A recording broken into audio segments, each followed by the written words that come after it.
What's going on, everybody? Welcome back to the channel. I'm Nick, also known as Ososik, and well, it's been a while since we've done this little comparison video, but it's time to bring it back. As you can see, I am on the Ososik eShop Mustang Dyno, and in today's video, well, it's going to be none other than a comparison between the SI and the new GR86. So we already did a comparison video about that, and well, it was more of just showing the ins and outs of it and kind of just doing a walk around of everything. But now, let's put it to the real test and what we're all about, and that's showing just performance. So we're gonna throw both of them on the dyno and really compare what the difference is power-wise to the wheels on both platforms.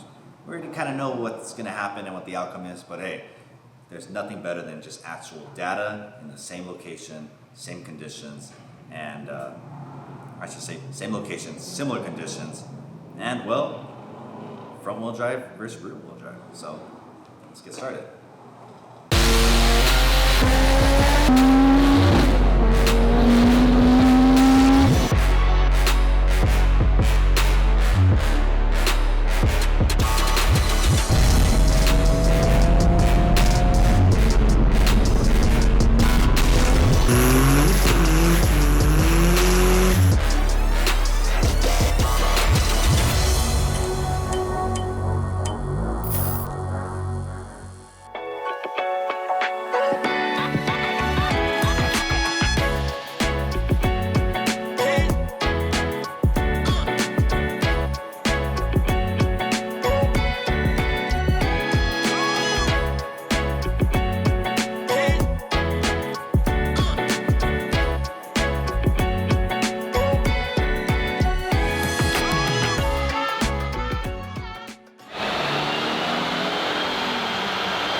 Crying because the NA makes more horsepower than the turboed L15. Alright, so we threw on the GR86 first on the dyno. One, mostly because, well, we kind of already know what to expect out of the SI, especially if you've been on this channel. For the comparison video, we thought we'd start with the 86. So here are the specs. It's a 2.4 liter naturally aspirated engine, 12.5 to 1 compression ratio though, so that's pretty, actually really good in my opinion. And on our Mustang dyno, it made 205 horsepower and 169 foot-pounds of torque. All right, Susios, get that number out of your head. It's 169, not 69. So 169 foot-pounds of torque, 205 horsepower out of the 2.4 NA naturally aspirated F8 24 12.5 to 1 compression engine, and it's a 6-speed manual transmission. So for the GR86, that's actually some really good solid horsepower, especially in a small little car like that. It's so agile, and it's rear-wheel drive too, so it's pretty sick. I wonder how that compares to the stock S2000 specs back in the day, probably like the AP1s or maybe even the AP2s.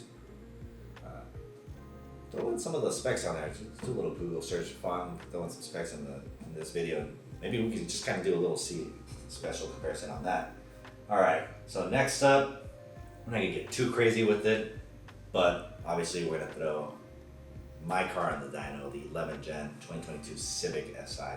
It is a 1.5 liter, it's a direct injection engine turbocharged, so obviously it's gonna make way more torque, and that's kind of a direction a lot of new manufacturers are going. And if you've been on this channel, don't ruin it. For those of you who haven't been on this channel, well, you're gonna hear it for the first time. The 11 Gen baselines at 173 horsepower and 184 foot-pounds of torque. So definitely more torque, but as far as the horsepower goes, it's definitely way less than the GR86. Okay, so there you guys have it. That is a dyno comparison of both the 22 Civic Si and the GR86. So it ultimately just comes down to you. What do you want out of your next purchase? If you're debating between both platforms, there's pros and cons to seriously both of them. If you saw the first comparison videos, there's more space in the Civic than there is in the 86. But power-wise, horsepower-wise, the GR86 is going to take the win on that. And it's probably going to be more fun for spirited driving or even at the track, maybe. I don't know, the SI is pretty fun at the track. But, I'm not going to sit here and tell you guys which one to pick.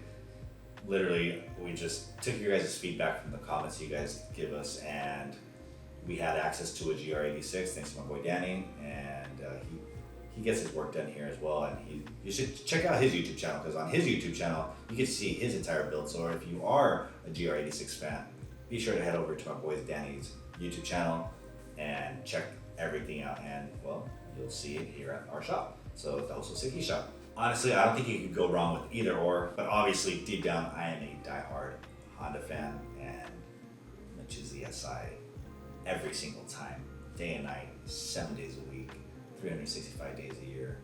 When I add leap year in there, I'll pick the Honda then too, so it doesn't really matter. But the GR86 is pretty cool. I did get to drive it a little bit. I haven't tracked it, so actually, you know what? Should we do that? Should we go to a track day and then do a little comparison video with that? I'll let Danny drive my car, and then he'll let me drive his car, and then we could just get our feedback on that. That'd be pretty sick. So thanks for hearing me out, guys, because now I just came up with another idea, and that might be part 3 of our comparison between the SI and the 86. But other than that, if you guys want to know something else or see something else, like another type of comparison between the two platforms, let us know in the comments below. Or, like I said, you can let us know in the comments, and if I feel that it's more fitting for his YouTube channel, well, we'll just go ahead and go over that in Danny's YouTube channel. But as for now, we're gonna get back to the 11 Gen, upgrading it, modding it, and I know this video is kind of a little bit out of order, but just keep in mind, this is when the SI was still completely stock. Fast forward to today, we already got ethanol in it and a stage 2 tune and a couple Fultons.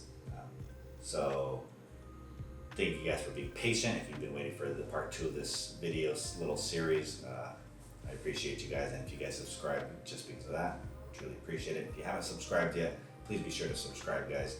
I know there's way more views than there are subscribers, so it would definitely help me and the entire Ososik team out if you guys just subscribe to our channel. That way, whenever we drop a new video, you guys get notified. So be sure to turn on the notification for that too, because I think pretty soon, honestly, we're gonna start doing giveaway stuff.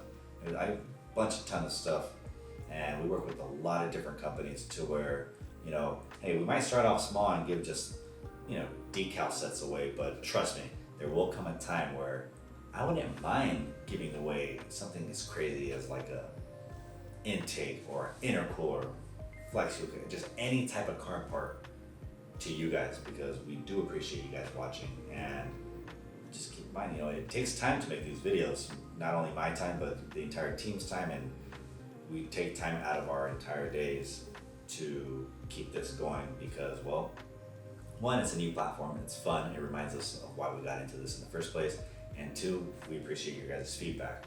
And we can kind of mix everything in with our day-to-day work, so, and kind of just works out. So thank you guys for watching, and if you guys are loving the 11 Gen content, be sure to stay tuned, because we got way more stuff coming up. I can't even say it yet, and what's crazy is some of the things that we got going on, I might not even be allowed to announce it right when we make the changes. So just keep an eye out, because I would hate for you guys to miss it when I do announce it, just because you guys aren't subscribed.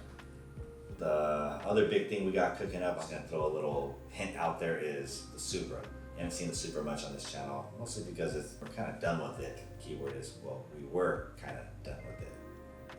We got some things cooking up, had a couple meetings, and you might be seeing that on this channel a lot more. But don't hold your breath on that. We'll see what happens. Right now, our full focus is the 11 gen and seeing how far we can do with those parametric tunes. I know Daniel still needs to make a YOLO tune for that. With just the tuning alone, the parametric tunes do make more power than the GR86, but that's not really fair, right? You could eventually tune the GR86 and throw mods on it and it'll make more power.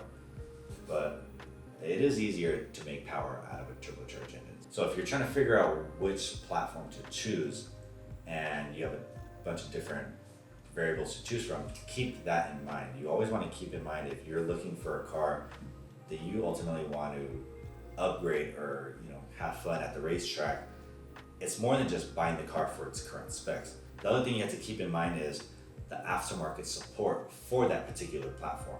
Because there's been times when there's a car that comes from the OE and it has a huge amount of hype, but the aftermarket never really catered to it, and every enthusiast was kind of left out to dry. And the only way to really just make something happen is if you did everything custom and kind of did it on your own, and you were in fact the guinea pig and just made it happen. So that's a big thing to keep in mind when especially if you're trying to get into this side of the industry and you want to have fun and build a car. Get a car that not only you like, but also before you purchase and make that decision on that platform, do some research on how much support that specific platform has. Because if you plan to go crazy race car with anything and everything, you want to make sure you at least can find the resources to make that happen. Or if you want just basic bolt-ons, you want to make sure that the community has basic bolt-ons that are just direct plug and play. So keep that in mind. That's it for now. Thank you guys for watching. Daniel's calling me. It's time to head out, and we gotta keep working. So remember, life's so sick. Live it.